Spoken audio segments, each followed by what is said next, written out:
अपने जन्म के लाखों सालों बाद तक यूनिवर्स अंधकार से घिरा हुआ था। फिर तारों का जन्म हुआ और यूनिवर्स प्रकाश से भर गया।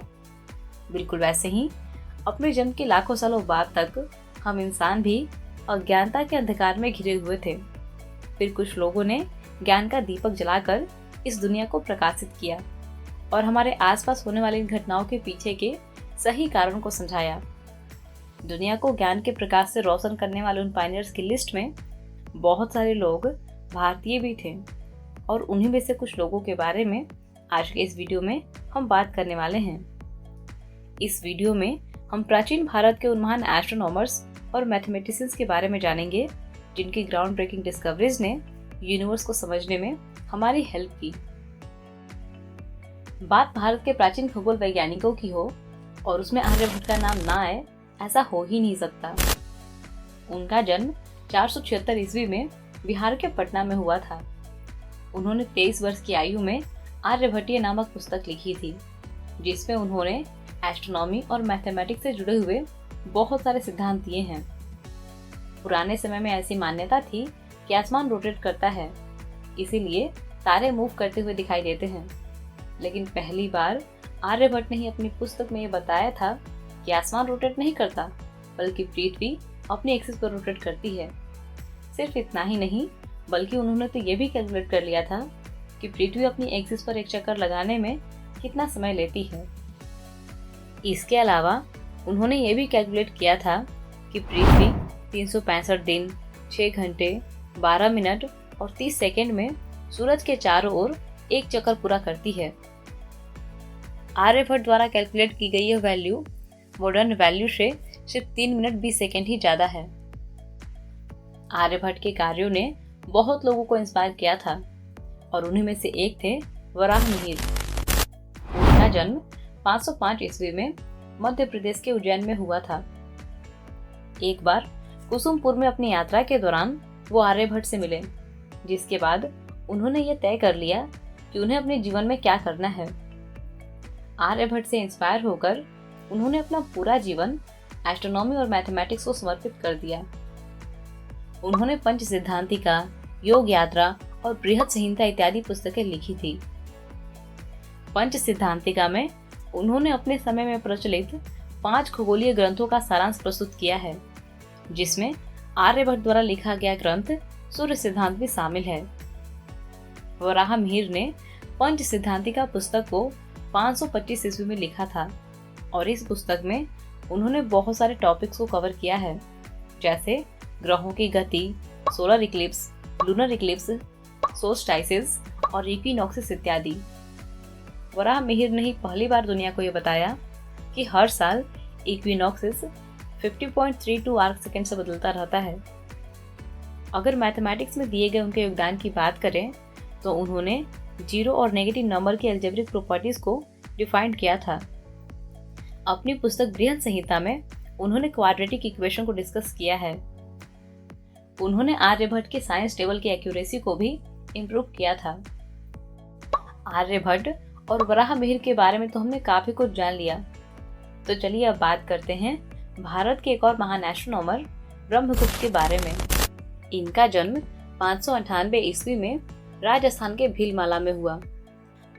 उन्होंने ब्रह्मसुप्त सिद्धांत और खंडक अध्याय नामक पुस्तकें लिखी थी। आकाशीय पिंडों की सही पोजीशन को ज्ञात करने के लिए उन्होंने कुछ मेथड्स बनाए थे। ब्रह्मगुप्त ने ही पहली बार दुनिया को ये बताया कि सूरज की अपेक्षा चांद पृथ्वी के ज्यादा नजदीक है।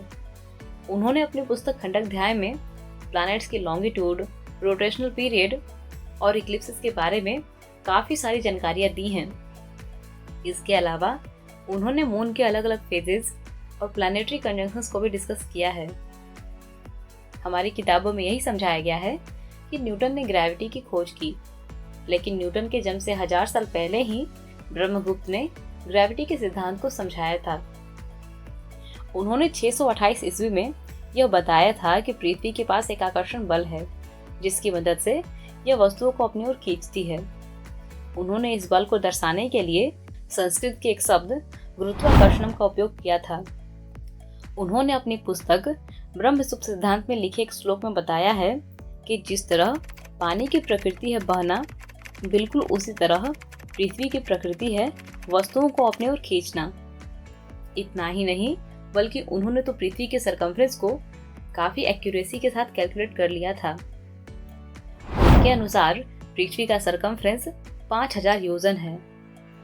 आर्यभट्टीय पुस्तक के अनुसार एक योजन 8 किलोमीटर के बराबर होता है। तो इस तरह 5000 योजन का मतलब हुआ 40,000 किलोमीटर। और मॉडर्न कैलकुलेशन के अनुसार अर्थ की सरकमफ्रेंस 40,075 किलोमीटर है। सिर्फ एस्ट्रोनॉमी ही नहीं, बल्कि मैथमेटिक्स में भी ब्रह्मगुप्त ने महत्वपूर्ण योगदान दिए हैं। इनके द्वारा लिखी गई पुस्तक ब्रह्म शुभ सिद्धांत पहली ऐसी पुस्तक है जिसमें जीरो और नेगेटिव नंबर से जुड़े हुए नियम दिए गए हैं। इसके अलावा उन्होंने trigonometry, geometry, linear equation, arithmetics और अलजेब्रा से जुड़े हुए बहुत सारे फॉर्मूला और थ्योरम भी दिए हैं। अब हम बात करेंगे उस एस्ट्रोनॉमर की जिन्होंने ब्रह्मगुप्त द्वारा डेवलप किए गए एस्ट्रोनॉमिकल मॉडल के आधार पर बहुत सारे एस्ट्रोनॉमिकल क्वांटिटीज को एक्यूरेटली डिफाइन किया है। उस महान एस्ट्रोनॉमर का नाम है भास्कराचार्य और उन्हें भास्कर द्वितीय भी कहा जाता है। उनका जन्म 1114 ईस्वी में कर्नाटक के विजयपुर में हुआ। उन्होंने सिद्धांत शिरोमणि और कर्ण कुतूहल नामक 2 पुस्तकें लिखी हैं। सिद्धांत शिरोमणि पुस्तक 4 भागों में विभाजित है, जिनमें अरिथमेटिक, अलजेब्रा, प्लानिटरी मैथमेटिक्स और स्फीयर्स के बारे में जानकारी दी गई है। भास्कराचार्य के अनुसार 365.2588 दिनों में पृथ्वी सूरज के चारों ओर एक चक्कर पूरा कर लेती है। मॉडर्न कैलकुलेशन के अनुसार यह वैल्यू 365.25636 है।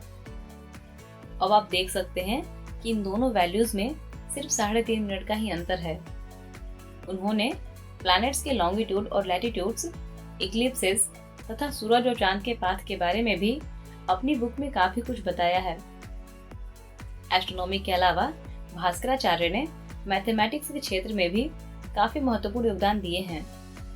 सिद्धांत शिरोमणि के लीलावती सेक्शन में उन्होंने क्वाड्रेटिक और क्यूबिक इक्वेशंस के सॉल्यूशन को भी एक्सप्लेन किया है। इसी किताब के बीजगणित सेक्शन में उन्होंने जीरो, इन्फिनिटी, पॉजिटिव तथा नेगेटिव नंबर की प्रॉपर्टीज को भी एक्सप्लेन किया है। इसी किताब में पहली बार ये बताया गया है कि किसी भी पॉजिटिव नंबर के 2 स्क्वायर रूट्स होते हैं, एक पॉजिटिव और दूसरा नेगेटिव। भास्कराचार्य ने साइन 18 डिग्री और 36 डिग्री के मान की भी गणना की थी। तो इस वीडियो में हमने भारत के उन महान एस्ट्रोनॉमर्स के बारे में जाना जो अपने समय से आगे की सोच रखते थे। उन्होंने पश्चिमी दुनिया से कई सौ सालों पहले ही ग्रेविटी और हीलियोसेंट्रिज्म जैसी ग्राउंड ब्रेकिंग डिस्कवरीज कर दी थी। जब पूरी दुनिया सूर्य ग्रहण और चंद्र ग्रहण को किसी देवता का क्रोध मानती थी, उस समय भारत के महान एस्ट्रोनॉमर आर्यभट्ट ने ग्रहण के सिद्धांत को बहुत ही अच्छे से समझाया था। वाराणसी, जयपुर, दिल्ली और उज्जैन में बने हुए जंतर मंतर एस्ट्रोनॉमी में भारत के स्वर्णिम इतिहास की कहानी कहते हैं। इनका इस्तेमाल खगोलीय घटनाओं का अनुमान लगाने के लिए किया जाता था। प्राचीन भारत में नोमन, यास्ती यंत्र, घटी यंत्र और गोला यंत्र जैसे उपकरणों का इस्तेमाल भी होता था। भारतीय एस्ट्रोनॉमर्स मैथमेटिक्स को भी काफी गहराई से समझते थे, तभी तो वे कॉम्प्लेक्स मैथमेटिकल कैलकुलेशन के जरिए सूर्य ग्रहण, चंद्र ग्रहण और प्लैनेटरी कंजंक्शन जैसे खगोलीय घटनाओं का अनुमान लगा लिया करते थे। मैथमेटिक्स के इन्हीं नियमों का इस्तेमाल करके उन्होंने सेलेस्टियल बॉडीज की पोजीशन, मूवमेंट और डिस्टेंस को भी ज्ञात किया था।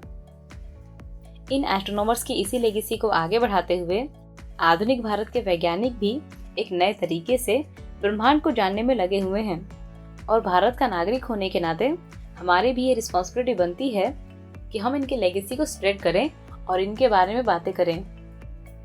केपलर, कॉपरनिकस और न्यूटन की उपलब्धियों के लिए उन्हें बहुत रिस्पेक्ट दें, लेकिन अपनी किताबों और जीवन में थोड़ी सी जगह इनके लिए भी रखें।